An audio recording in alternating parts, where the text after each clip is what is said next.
ਵਾਹਿਗੁਰੂ ਜੀ ਕਾ ਖਾਲਸਾ ਵਾਹਿਗੁਰੂ ਜੀ ਕੀ ਫਤਿਹ। Welcome once again my dear students in the social science class.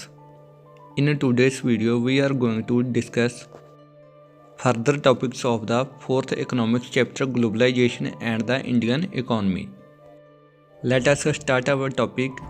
First we have what is globalization, ਵਿਸ਼ਵੀਕਰਨ ਕੀ ਹੈ। First video part ਵਿੱਚ ਅਸੀਂ globalisation ਦੀ definition read ਕੀਤੀ ਸੀ। ਇੱਥੇ first point ਵਿੱਚ explain ਕੀਤਾ ਗਿਆ ਹੈ ਕਿ ਗਲੋਬਲਾਈਜੇਸ਼ਨ ਇੱਕ ਅਜਿਹਾ ਪ੍ਰੋਸੈਸ ਹੈ ਜਿਸ ਦੇ ਨਾਲ ਵੱਧਦੇ ਕੰਟਰੀਜ਼ ਆਪਸ ਦੇ ਵਿੱਚ ਜੁੜੇ ਹੋਏ ਨੇ।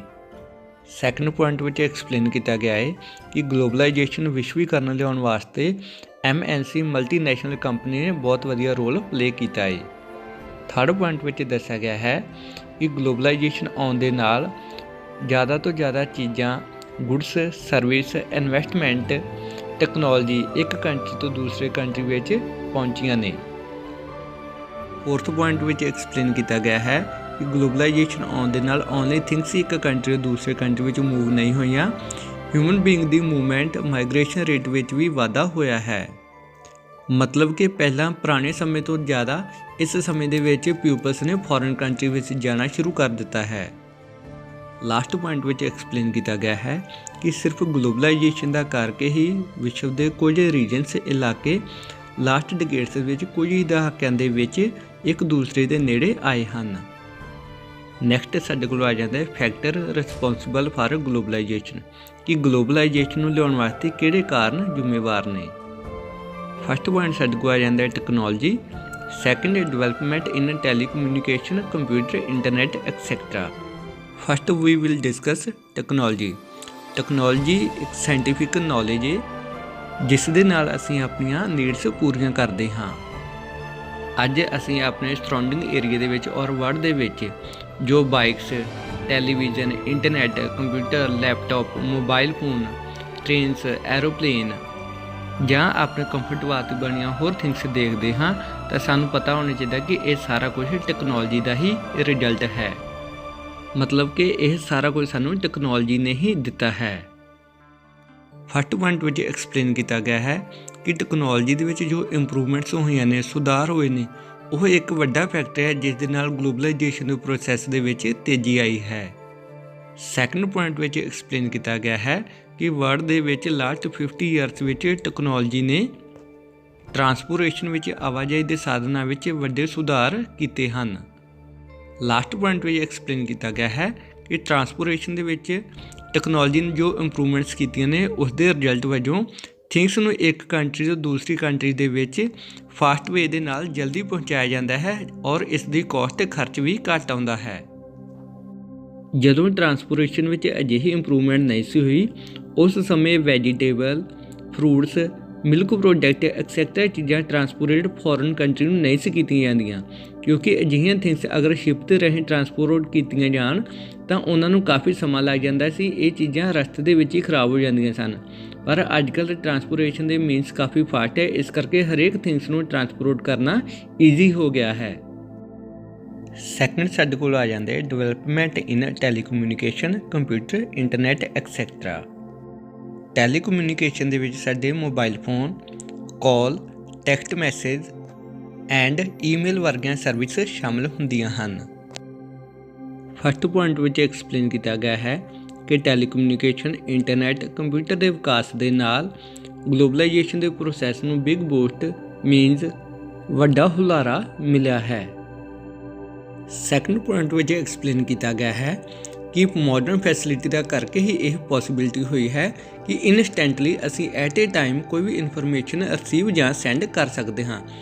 ਇੱਥੋਂ ਤੱਕ ਕਿ ਜੋ ਏਰੀਆਸ ਰਿਮੋਟ ਏਰੀਆ ਨੇ, ਦੂਰ ਵਸੇ ਇਲਾਕੇ ਨੇ, ਉਹਨਾਂ ਦੇ ਨਾਲ ਕਮਿਊਨੀਕੇਟ ਕਰਨਾ, ਸੰਪਰਕ ਕਰਨਾ ਵੀ ਪਹਿਲਾਂ ਨਾਲੋਂ ਈਜ਼ੀ ਹੋ ਗਿਆ ਹੈ। ਨੈਕਸਟ ਟੌਪਿਕ ਸਾਡੇ ਕੋਲ ਆ ਜਾਂਦਾ ਹੈ liberalisation of foreign trade and investment, means ਵਿਦੇਸ਼ੀ ਵਪਾਰ ਅਤੇ ਵਿਦੇਸ਼ੀ ਨਿਵੇਸ਼ ਦਾ ਉਦਾਰੀਕਰਨ। ਉਦਾਰੀਕਰਨ ਦਾ ਮਤਲਬ ਹੁੰਦਾ ਹੈ ਕਿ ਜੋ ਫੋਰਨ ਟ੍ਰੇਡ ਦੇ ਉੱਪਰ ਇਕਨੋਮਿਕਲੀ ਰੈਸਟ੍ਰਿਕਸ਼ਨ ਲਗਾਈਆਂ ਜਾਂਦੀਆਂ ਗੌਰਮੈਂਟ ਵੱਲੋਂ ਉਹਨਾਂ ਨੂੰ ਰਿਮੂਵ ਕਰ ਦੇਣਾ ਜਾਂ ਲੂਜ਼ ਕਰ ਦੇਣਾ, ਤਾਂ ਕਿ ਫੋਰਨ ਕੰਪਨੀਜ਼ ਵਿਦਆਊਟ ਐਨੀ ਹੈਸੀਟੇਸ਼ਨ ਆਪਣਾ ਟ੍ਰੇਡ ਕਰ ਸਕਣ। ਫਸਟ ਪੁਆਇੰਟ ਲਿਬਰਲਾਈਜੇਸ਼ਨ ਦੇ ਵਿੱਚ ਵੀ ਇਹੀ ਡੈਫੀਨੇਸ਼ਨ ਐਕਸਪਲੇਨ ਕੀਤੀ ਗਈ ਹੈ ਕਿ ਕੰਟਰੀ ਦੀ ਗੌਰਮੈਂਟ ਵੱਲੋਂ ਫੋਰਨ ਕੰਪਨੀਆਂ ਦੇ ਉੱਪਰ ਜੋ ਰੈਸਟ੍ਰਿਕਸ਼ਨ ਨੇ ਉਹਨਾਂ ਨੂੰ ਰਿਮੂਵ ਕਰਕੇ ਫੋਰਨ ਕੰਪਨੀ ਨੂੰ ਆਪਣਾ ਬਿਜ਼ਨਸ ਸਟਾਰਟ ਕਰਨ ਦੀ ਪਰਮਿਸ਼ਨ ਦੇ ਦੇਣਾ। ਸੈਕੰਡ ਪੁਆਇੰਟ ਸਾਡੇ ਕੋਲ ਆ ਜਾਂਦੇ ਟ੍ਰੇਡ ਬੈਰੀਅਰ, ਮੀਨਿੰਗ ਵਪਾਰ ਦੀਆਂ ਰੁਕਾਵਟਾਂ। ਟ੍ਰੇਡ ਦੇ ਵਿੱਚ ਰੁਕਾਵਟਾਂ ਕਿਹੋ ਜਿਹੀਆਂ ਹੁੰਦੀਆਂ ਨੇ ਕਿ ਅਗਰ ਕਿਸੇ ਕੰਟਰੀ ਦੀ ਗੌਰਮੈਂਟ ਆਪਣੇ ਕੰਟਰੀ ਵਿੱਚ ਫੋਰਨ ਕੰਪਨੀ ਨੂੰ ਵਪਾਰ ਕਰਨ ਤੋਂ ਰੋਕ ਦੇਵੇ ਜਾਂ ਆਪਣੇ ਕੰਟਰੀ ਵਿੱਚ ਫੋਰਨ ਕੰਟਰੀ ਤੋਂ ਆਉਣ ਵਾਲੀਆਂ ਥਿੰਗਸ ਦੇ ਉੱਪਰ ਇੰਪੋਰਟ ਦੇ ਉੱਪਰ ਜ਼ਿਆਦਾ ਟੈਕਸ ਲਗਾ ਦੇਵੇ ਤਾਂ ਇਸ ਨੂੰ ਅਸੀਂ ਟ੍ਰੇਡ ਬੈਰੀਅਰ ਆਖਦੇ ਹਾਂ। ਕਿਉਂਕਿ ਅਗਰ ਇੰਪੋਰਟ ਕੀਤੀਆਂ ਥਿੰਗਸ ਦੇ ਉੱਪਰ ਵੱਧ ਟੈਕਸ ਲੱਗੇਗਾ ਤਾਂ ਮਾਰਕੀਟ ਦੇ ਵਿੱਚ ਇਹ ਪ੍ਰੋਡਕਟ ਐਕਸਪੈਂਸਿਵ ਹੋ ਜਾਣਗੇ, ਜਿਸ ਦੇ ਨਾਲ ਇਹਨਾਂ ਦੀ ਮਾਰਕੀਟਿੰਗ, ਇਹਨਾਂ ਦੀ ਸੇਲਿੰਗ ਘੱਟ ਜਾਵੇਗੀ। ਗੌਰਮੈਂਟ ਵੱਲੋਂ ਟ੍ਰੇਡ ਬੈਰੀਅਰ ਦਾ ਯੂਜ਼ ਆਪਣੇ ਕੰਟਰੀ ਵਿੱਚ ਇੰਪੋਰਟ ਕੀਤੇ ਸਮਾਨ ਦੀ ਕੁਆਂਟੀਟੀ ਇਨਕਰੀਜ਼ ਜਾਂ ਡਿਕਰੀਜ਼ ਕਰਨ ਵਾਸਤੇ ਕੀਤੀ ਜਾਂਦੀ ਹੈ। ਅਸੀਂ ਲਾਸਟ ਪੇਜਿਸ 'ਤੇ ਇੱਕ ਐਗਜ਼ਾਮਪਲ ਰੀਡ ਕੀਤੀ ਸੀ ਚਾਈਨੀਜ਼ ਟੁਆਇਜ਼ ਦੀ, ਕਿ ਚਾਈਨੀਜ਼ ਟੁਆਇਜ਼ ਚੀਪ ਹੋਣ ਦਾ ਕਰਕੇ ਇੰਡੀਅਨ ਮਾਰਕੀਟ ਦੇ ਵਿੱਚ ਇਹਨਾਂ ਦੀ ਕਾਫੀ ਡਿਮਾਂਡ ਹੈ। ਇਹਨਾਂ ਦੇ ਚੀਪ ਹੋਣ ਦਾ ਕਾਰਨ ਇਹ ਹੈ ਕਿ ਜਦੋਂ ਇਹ ਇੰਡੀਆ ਦੇ ਵਿੱਚ ਇੰਪੋਰਟ ਕੀਤੇ ਜਾਂਦੇ ਨੇ ਤਾਂ ਇਹਨਾਂ ਦੇ ਉੱਪਰ ਹੈਵੀ ਡਿਊਟੀ, ਕੋਈ ਜ਼ਿਆਦਾ ਟੈਕਸ ਨਹੀਂ ਲੱਗਦਾ। ਬਟ ਅਗਰ ਇੰਡੀਅਨ ਗੌਰਮੈਂਟ ਨੂੰ ਲੱਗਦਾ ਹੋਵੇ ਕਿ ਚਾਈਨੀਜ਼ ਕੰਪਨੀ ਲੋੜ ਤੋਂ ਜ਼ਿਆਦਾ ਟੁਆਇਜ਼ ਇੰਪੋਰਟ ਕਰ ਰਹੀਆਂ ਨੇ ਇੰਡੀਆ ਦੇ ਵਿੱਚ, ਜਿਸ ਦੇ ਨਾਲ ਇੰਡੀਆ ਦੀਆਂ ਟੁਆਇਜ਼ ਮੈਨੂਫੈਕਚਰਿੰਗ ਕੰਪਨੀਜ਼ ਨੂੰ ਲਾਸ ਦਾ ਸਾਹਮਣਾ ਕਰਨਾ ਪੈ ਰਿਹਾ ਹੈ, ਤਾਂ ਅਜਿਹੀ ਕੰਡੀਸ਼ਨ ਦੇ ਵਿੱਚ ਇੰਡੀਅਨ ਗੌਰਮੈਂਟ ਚਾਈਨਾ ਤੋਂ ਆਉਣ ਵਾਲੇ ਟੁਆਇਜ਼ ਦੇ ਉੱਪਰ tax duty, import duty increase ਕਰ ਸਕਦੀ ਹੈ, ਜਿਸ ਦੇ ਨਾਲ ਚਾਈਨਾ ਦੇ ਟੁਆਇਜ਼ ਐਕਸਪੈਂਸਿਵ ਹੋ ਜਾਣਗੇ ਔਰ ਚਾਈਨੀਜ਼ ਕੰਪਨੀਆਂ ਆਪਣੇ ਆਪ ਆਪਣਾ ਇੰਪੋਰਟ ਘੱਟ ਕਰ ਦੇਣਗੀਆਂ। ਨੈਕਸਟ ਪੁਆਇੰਟ ਵਿੱਚ ਐਕਸਪਲੇਨ ਕੀਤਾ ਗਿਆ ਹੈ ਕਿ ਸਾਡੇ ਕੰਟਰੀ ਨੂੰ ਜੋ ਇੰਡੀਪੈਂਡੈਂਸ ਮਿਲੀ ਸੀ ਉਸ ਸਮੇਂ ਸਾਡੇ ਕੰਟਰੀ ਗੌਰਮੈਂਟ ਵੱਲੋਂ ਫੋਰਨ ਇਨਵੈਸਟਮੈਂਟ ਦੇ ਉੱਪਰ ਬੈਰੀਅਰ ਲਗਾ ਦਿੱਤੇ ਗਏ ਸਨ। ਨੈਕਸਟ ਪੁਆਇੰਟ ਵਿੱਚ ਗੌਰਮੈਂਟ ਵੱਲੋਂ ਇਹ ਬੈਰੀਅਰ ਲਗਾਉਣ ਦਾ ਕਾਰਨ, ਰੀਜ਼ਨ ਕਲੀਅਰ ਕੀਤਾ ਗਿਆ ਹੈ ਕਿ ਗੌਰਮੈਂਟ ਵੱਲੋਂ ਅਜਿਹਾ ਤਾਂ ਕੀਤਾ ਗਿਆ ਸੀ ਕਿ ਸਾਡੇ ਕੰਟਰੀ ਦੇ ਆਪਣੇ ਜੋ ਪ੍ਰੋਡਿਊਸਰ ਨੇ ਉਹਨਾਂ ਨੂੰ ਪ੍ਰੋਟੈਕਟ ਕੀਤਾ ਜਾਵੇ, ਕਿਉਂਕਿ ਉਹ ਉਸ ਸਮੇਂ ਫੋਰਨ ਕੰਪਨੀ ਦੇ ਨਾਲ ਕੰਪੀਟੀਸ਼ਨ ਕਰਨ ਦੇ ਏਬਲ ਨਹੀਂ ਸਨ। ਨੈਕਸਟ ਪੁਆਇੰਟ ਵਿੱਚ ਐਕਸਪਲੇਨ ਕੀਤਾ ਗਿਆ ਹੈ ਕਿ ਫਿਰ 1991 ਦੇ ਵਿੱਚ ਜਦੋਂ ਗੌਰਮੈਂਟ ਨੂੰ ਇਹ ਯਕੀਨ ਹੋ ਗਿਆ ਕਿ ਹੁਣ ਸਾਡੇ ਪ੍ਰੋਡਿਊਸਰ ਫੋਰਨ ਕੰਪਨੀ ਨਾਲ ਕੰਪੀਟੀਸ਼ਨ ਕਰ ਸਕਦੇ, ਤਾਂ ਉਸ ਸਮੇਂ ਗੌਰਮੈਂਟ ਨੇ ਅਜਿਹੇ ਬੈਰੀਅਰ ਰਿਮੂਵ ਕਰ ਦਿੱਤੇ ਔਰ ਫੋਰਨ ਕੰਪਨੀਜ਼ ਨੂੰ ਇੰਡੀਆ ਦੇ ਵਿੱਚ ਟ੍ਰੇਡ ਕਰਨ ਦੀ ਪਰਮਿਸ਼ਨ ਮਿਲ ਗਈ। ਨੈਕਸਟ ਪੁਆਇੰਟ ਵਿੱਚ ਐਕਸਪਲੇਨ ਕੀਤਾ ਗਿਆ ਹੈ ਕਿ ਗੌਰਮੈਂਟ ਨੇ ਮਹਿਸੂਸ ਕੀਤਾ ਕਿ ਅਗਰ ਸਾਡੇ ਇੱਥੋਂ ਦੀਆਂ ਕੰਪਨੀਜ਼ ਫੋਰਨ ਕੰਪਨੀ ਨਾਲ ਕੰਪੀਟੀਸ਼ਨ ਕਰਨਗੀਆਂ, ਇਸ ਕੰਪੀਟੀਸ਼ਨ ਦਾ ਕਰਕੇ ਇਹਨਾਂ ਦੀ ਪਰਫਾਰਮੈਂਸ ਔਰ ਪ੍ਰੋਡਕਟ ਤਿਆਰ ਕਰਨ ਦੀ ਜੋ ਕੁਆਲਿਟੀ ਹੈ, ਇਹਨਾਂ ਦੋਨਾਂ ਦੇ ਵਿੱਚ ਇੰਪਰੂਵਮੈਂਟ ਹੋਵੇਗੀ। ਨੈਕਸਟ ਐਕਸਪਲੇਨ ਕੀਤਾ ਗਿਆ ਹੈ ਕਿ foreign trade and foreign investment ਦੋਨਾਂ ਤੋਂ ਵੱਡੀ ਮਾਤਰਾ ਦੇ ਵਿੱਚ ਬੈਰੀਅਰ ਰਿਮੂਵ ਕਰ ਦਿੱਤੇ ਗਏ। ਲਾਸਟ ਪੁਆਇੰਟ ਵਿੱਚ ਐਕਸਪਲੇਨ ਕੀਤਾ ਗਿਆ ਹੈ ਕਿ ਗੌਰਮੈਂਟ ਵੱਲੋਂ ਜਦੋਂ ਟ੍ਰੇਡ ਬੈਰੀਅਰ ਜਾਂ ਰੈਸਟ੍ਰਿਕਸ਼ਨ ਰਿਮੂਵ ਕਰ ਦਿੱਤੀਆਂ ਜਾਣ ਤਾਂ ਉਸ ਨੂੰ ਅਸੀਂ ਲਿਬਰਲਾਈਜੇਸ਼ਨ, ਉਦਾਰੀਕਰਨ ਆਖਦੇ ਹਾਂ। ਨੈਕਸਟ ਟੌਪਿਕ ਸਾਡੇ ਕੋਲ ਆ ਜਾਂਦਾ ਹੈ ਵਰਲਡ ਟ੍ਰੇਡ ਆਰਗੇਨਾਈਜੇਸ਼ਨ, ਮੀਨਿੰਗ ਵਿਸ਼ਵ ਵਪਾਰ ਸੰਗਠਨ। ਸ਼ਾਰਟ ਫਾਰਮ ਦੇ ਵਿੱਚ ਅਸੀਂ ਇਸ ਨੂੰ WTO ਆਖਦੇ ਹਾਂ। WTO ਇੱਕ ਅਜਿਹਾ ਸੰਗਠਨ ਹੈ ਜੋ ਕਿ ਵਰਲਡ ਦੇ ਵਿੱਚ ਟ੍ਰੇਡ ਦੇ ਨਾਲ ਸੰਬੰਧਿਤ ਜਿੰਨੇ ਵੀ ਰੂਲ ਬਣਾਏ ਜਾਂਦੇ ਨੇ ਇਹਨਾਂ ਦੇ ਨਾਲ ਡੀਲ ਕਰਦੀ ਹੈ। ਨੈਕਸਟ ਪੁਆਇੰਟ ਵਿੱਚ ਇਸ ਦਾ ਏਮ ਐਕਸਪਲੇਨ ਕੀਤਾ ਗਿਆ ਹੈ ਕਿ WTO ਦਾ ਏਮ ਇਹੀ ਹੈ ਕਿ ਵਰਲਡ ਦੇ ਵਿੱਚ ਕੋਈ ਵੀ ਨੇਸ਼ਨ ਅਜਿਹੇ ਰੂਲਸ ਨਾ ਬਣਾਵੇ ਜਿਹਦੇ ਨਾਲ ਟ੍ਰੇਡ ਦੇ ਵਿੱਚ ਰੁਕਾਵਟਾਂ ਆਉਣ। ਇਸ ਦਾ ਮੇਨ ਮਕਸਦ ਇਹੀ ਹੈ ਕਿ ਵਰਲਡ ਦੇ ਵਿੱਚ ਸਾਰੇ ਨੇਸ਼ਨਸ ਟ੍ਰੇਡ ਵਾਸਤੇ ਲਿਬਰਲਾਈਜੇਸ਼ਨ ਦੀ ਪਾਲਿਸੀ ਨੂੰ ਫੋਲੋ ਕਰਨ। ਨੈਕਸਟ ਪੁਆਇੰਟ ਵਿੱਚ ਐਕਸਪਲੇਨ ਕੀਤਾ ਗਿਆ ਹੈ ਕਿ ਭਾਵੇਂ WTO ਇਹ ਸਮਝਦਾ ਹੈ ਕਿ ਵਰਲਡ ਦੇ ਵਿੱਚ ਫ੍ਰੀ ਟ੍ਰੇਡ, ਨਿਰਪੱਖ ਵਪਾਰ ਕੀਤਾ ਜਾਵੇ, ਪਰ ਅਸਲੀਅਤ ਦੇ ਵਿੱਚ ਜੋ ਡਿਵੈਲਪਡ ਕੰਟਰੀਜ਼ ਨੇ ਉਹਨਾਂ ਦੇ ਵੱਲੋਂ ਨਜਾਇਜ਼ ਤਰੀਕੇ ਦੇ ਨਾਲ ਟ੍ਰੇਡ ਬੈਰੀਅਰ ਲਗਾਏ ਜਾਂਦੇ ਨੇ। ਨੈਕਸਟ ਪੁਆਇੰਟ ਵਿੱਚ ਐਕਸਪਲੇਨ ਕੀਤਾ ਗਿਆ ਹੈ ਕਿ ਡਿਵੈਲਪਡ ਕੰਟਰੀਜ਼ ਵੱਲੋਂ ਨਜਾਇਜ਼ ਤਰੀਕੇ ਦੇ ਨਾਲ ਟ੍ਰੇਡ ਬੈਰੀਅਰ ਲਗਾ ਦਿੱਤੇ ਜਾਂਦੇ ਨੇ, ਬਟ ਡਿਵੈਲਪਿੰਗ ਕੰਟਰੀਜ਼ ਜੋ ਕੰਟਰੀਜ਼ ਅਜੇ ਵਿਕਾਸ ਕਰ ਰਹੇ ਨੇ ਉਹਨਾਂ ਨੂੰ WTO ਦੇ ਰੂਲ ਫੋਲੋ ਕਰਨ ਵਾਸਤੇ ਮਜਬੂਰ ਕੀਤਾ ਜਾਂਦਾ ਹੈ।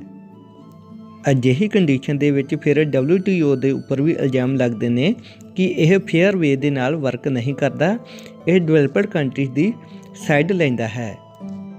ਵਰਲਡ ਦੇ ਕੰਟਰੀਜ਼ WTO ਤੋਂ ਉਮੀਦ ਕਰਦੇ ਹਨ ਕਿ ਇਸ ਵੱਲੋਂ ਜੋ ਲਿਬਰਲਾਈਜੇਸ਼ਨ ਦੀ ਪਾਲਿਸੀ ਅਪਣਾਈ ਗਈ ਹੈ ਉਸ ਨੂੰ ਡਿਵੈਲਪਡ ਐਂਡ ਡਿਵੈਲਪਿੰਗ ਕੰਟਰੀ ਸਾਰੇ ਇਕੁਅਲ ਹੀ ਫੋਲੋ ਕਰਨ।